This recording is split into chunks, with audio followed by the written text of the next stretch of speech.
Claire lost all her functions within 3 days. She couldn't feed herself, she couldn't do no personal care, she couldn't sleep properly. We just did not know. Everything you could think of what you and I could do, she'd lost all that. Claire was out in the lobby, she was freezing cold, she didn't know where she was. I brought her in and we obviously put her back to bed and we didn't think nothing of it. The next morning I got up and I found out she was curled up in my living room on the settee, and she'd basically moved everything from the kitchen. She was basically a danger to herself. She took the electrical cord off the kettle, she attached it to the socket near the sink, and she left it running with the mains plugged in. They did to record a basic 20 memory questions, which you and I could answer. They come out after about half hour and said, it's not a psychiatrist she needs, it's a neurology problem. Claire didn't know her own name, her date of birth. He said, but what's more concerning is she was sitting next door to an open window. It was gorgeous sunshine outside, and we asked her what the weather was like, and she looked outside and she said it's pouring down with rain. When you look at it, it comes under a spectrum of lots of different disorders. So AARS2 is basically you'll suffer with incontinence. Claire will go into what you call a dementia-like state. They lose the capability to feed and water themselves.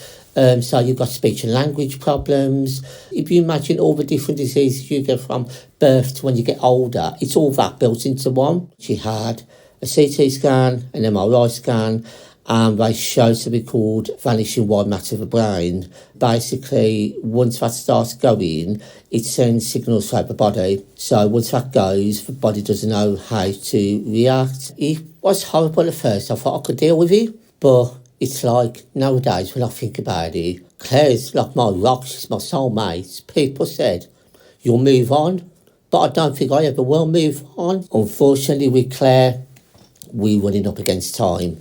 Upon diagnosis, estimated lifespan is 5 to 10 years.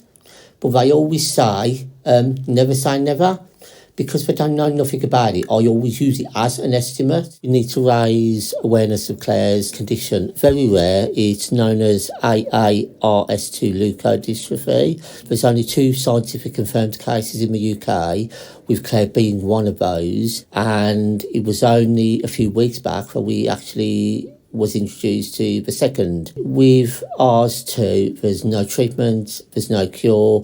All they can do is have the involvement of care agencies and myself just to make Claire as comfortable as possible. I want to raise as much awareness as we can.